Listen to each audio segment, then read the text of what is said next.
Uh, Good afternoon, everyone, and for those on the West Coast, good morning. I'm Morley Winograd, the founder and CEO of the Campaign for Free College Tuition.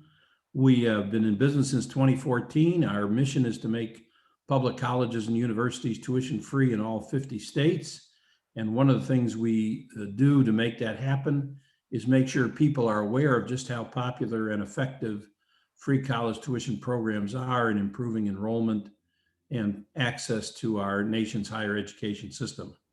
Today, we're delighted to have our longstanding friend and pollster, Jack McKenzie, join us.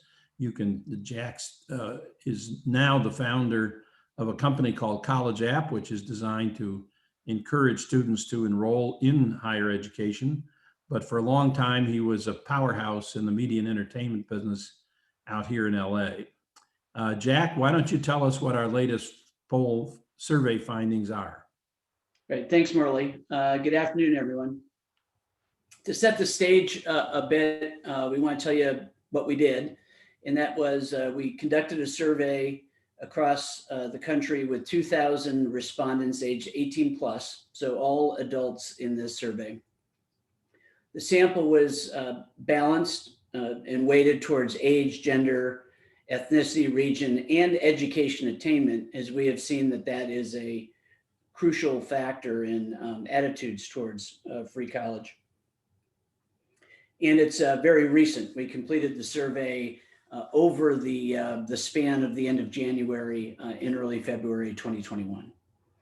What you'll see is this isn't the first survey we've done. In fact, we've been doing this work since December of 2016. So we're coming up on 5 full years of data, essentially polling on a quarterly basis, and support for free college has run consistently between 70 and 81%. You can see there's not a great deal of variation over time in the public's response to the question, do you oppose or favor your state providing free tuition at public universities or colleges for anyone who is academically qualified? Our most recent survey has that number at 75%.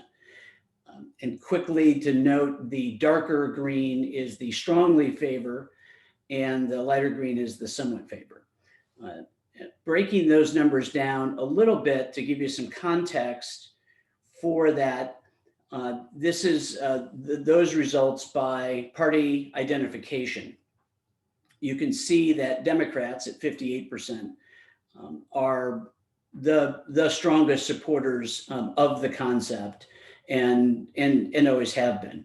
But one of the things that we've noted throughout our polling is the level of support among Republicans and independents.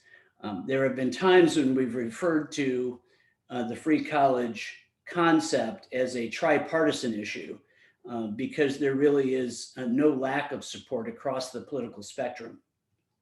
In the most recent survey, about a quarter of Republicans strongly support the concept that you see on your screen there, and another third somewhat support it for a total of 57%. Independents, you can see it at 70%. Now, what we did in the January-February survey is essentially ran a race between this basic concept, which we've been polling on for 5 years, and 2 specific concepts that are part of the Biden education plan. And the first one is this: do you favor or oppose a federal program that provides 2 years of free community college to individuals looking to learn and improve their skills?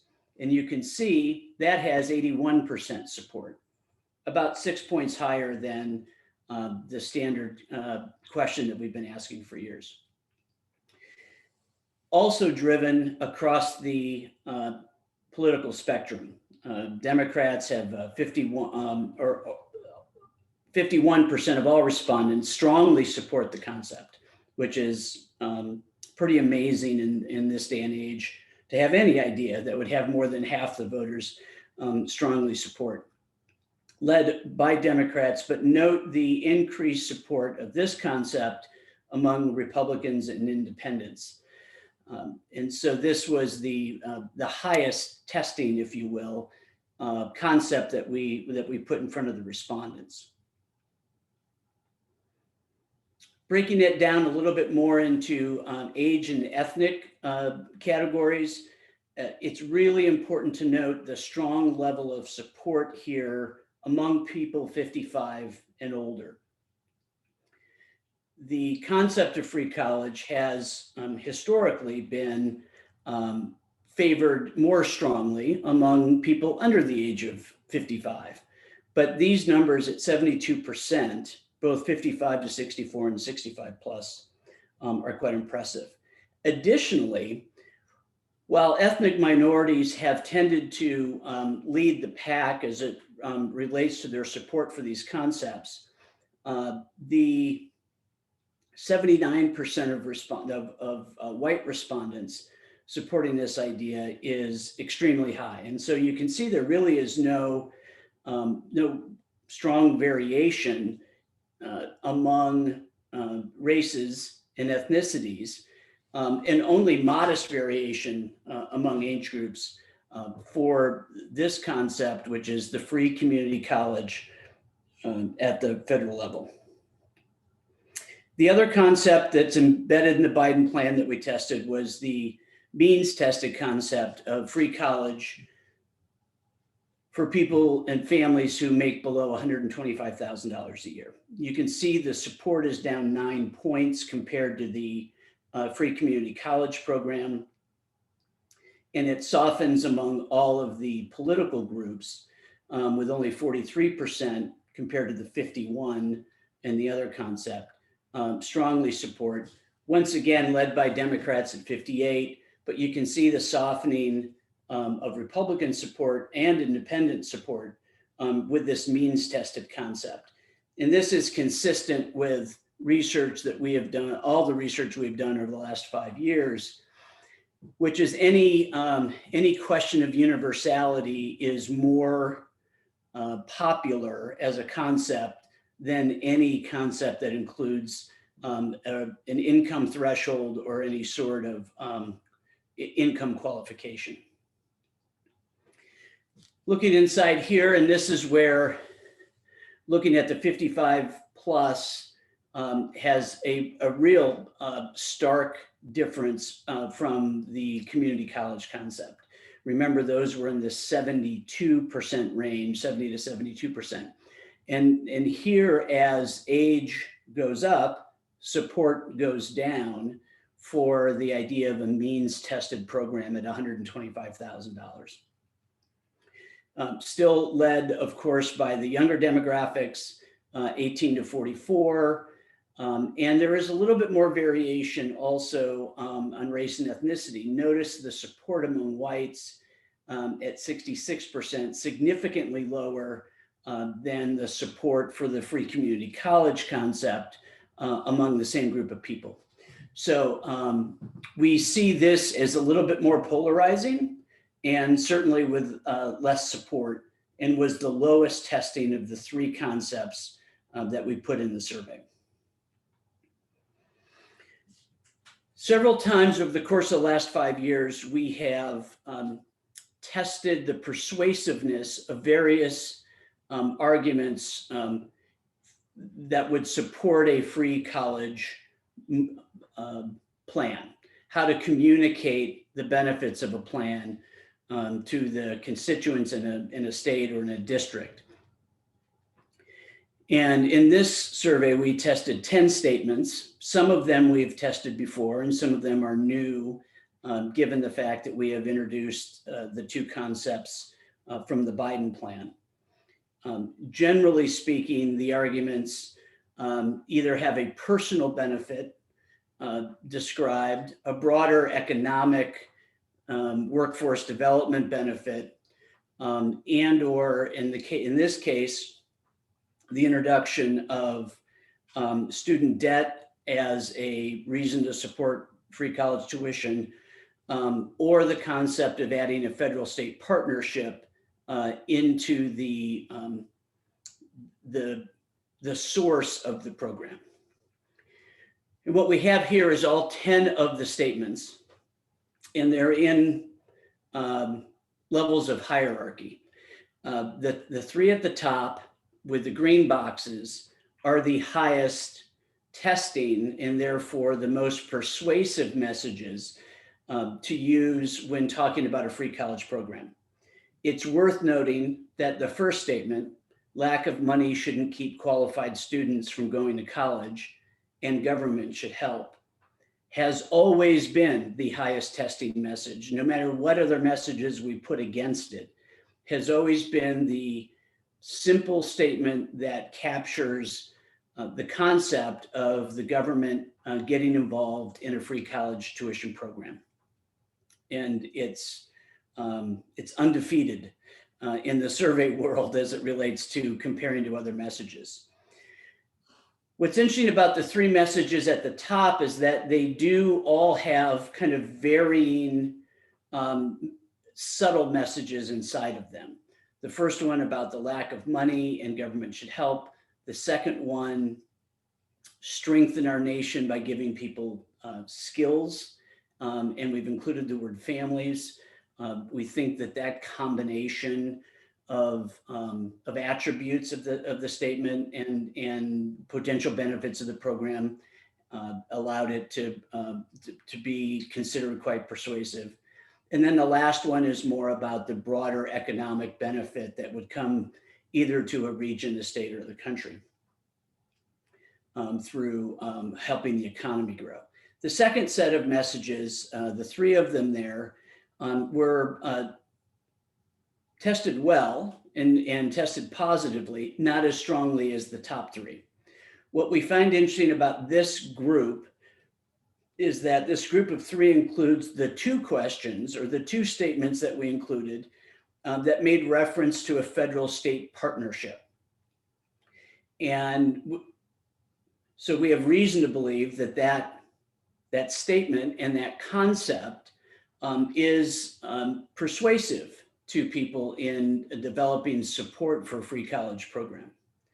And then the four at the bottom were the four lowest testing, although all of them are more than 50% persuasive, both strongly and somewhat persuasive. But these would be four messages that would not be as persuasive as the ones higher up on the screen, including the very specific promise of helping minorities and poor people. These also include the mountain of debt, which I will say we were a little surprised. It seems to be an issue unto itself, but not necessarily an issue that is conflated with future free college as it relates to previously obtained debt. And then there's the ones about compete globally, and it would allow the government to make more money. So those sort of indirect benefits to the economy were not considered as persuasive as the other messages that we tested. Jack, it's Morley. Would Yes. you mind, as long as we're on questions, on the messaging side, did you have a chance to look and see if any of the messages were particularly differentiated in which of those ethnic groups that you talked about earlier responded to them? I know you show the partisan differences at the top for the top three, but amongst the 10 or even amongst the top three, were some more appealing to different races or ethnicities than others? Yes, and it's an excellent question. And it sort of informs the list as you see it. But the messages that tested best with ethnic minorities, whether African American, Hispanic, Asian, were those that spoke to the individual benefit, not the broader indirect economic benefit to either the country or the state. So giving people skills, college graduates get better high-paying jobs, a better train, and obviously the one with will help more minorities. But the ones that spoke directly to the individual benefit of a free college program versus the collective benefit of it were the ones that tested the best there. And I wanted to bring something else up under that, guys, because it's not a racial or ethnic minority, but we do think it's important. And that is focusing on the word skills. You can see that is embedded in the second message there, the second highest testing message. And it's also embedded in the second concept. And we believe that the skills part of it is what drives the support among people over the age of 55. That's the questions in which that word is included has the highest support, both on a concept basis and on a message basis, among the people in our survey over 55. So in a messaging context, if that's who you're talking to, using the word skills and skills development at the individual basis is quite persuasive and popular. Thanks. I see that we have some additional questions that have come in from our participants. Let me ask you the first one. I may have to answer the second one. This question is, has your messaging changed at all in the last year due to the COVID-19 pandemic? That's interesting. We have not, well, let me put it this way. On the messaging side, we have not used COVID as a factor in the messaging questions. We have throughout 2020 referenced free college tuition as a potential government reaction to and as part of a recovery, if you will, from the COVID situation, and those have tested quite well. But we have not put COVID-19 in any of the messaging questions themselves. Although I should add that in one state, the great state of Michigan, the governor did in fact introduce a program that was tied to the pandemic. It's called Future for Frontliners, and it offered essential workers as defined by the category of type of business they were working for, the opportunity to go to college tuition free. The response to that, a very small window, because under the money that was being used was from, in fact, the CARES package, the first pandemic response from the federal government. The discretionary money for governors was used by Governor Whitmer to pay for this Frontliners program. And therefore it had an expiration date. People had to sign up within 90 days. And it had a finite life of its own. And in the 90 days that were available for people to apply to that and indicate that they wanted to go back to college tuition free and that they had the requisite essential worker background, even if it was their current employment or unemployment, but that's what they used to do.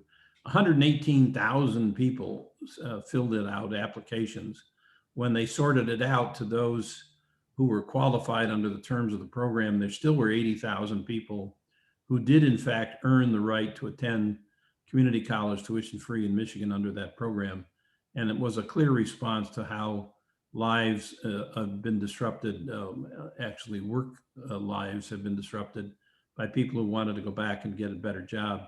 The second question we have is, how are we going to work with local, state, and federal governments to help pay for this? I just gave you one example of how federal money was used to put in place a state program. And now with the American Rescue Package signed into law, there's an enormous amount of money. All the governors are sort of startled by the amount of money that they ended up with, some of which is discretionary. A lot of it is identified for specific COVID-19 relief and response. But there is still a pot of money for governors to spend in a discretionary basis. And obviously we think other states will potentially follow Michigan's effort or idea. However, in the broader context, clearly the federal state partnerships, as Jack indicated, are an interesting and appealing way to bring federal money to bear on state programs, of which there are almost half the states have some form of free college tuition. And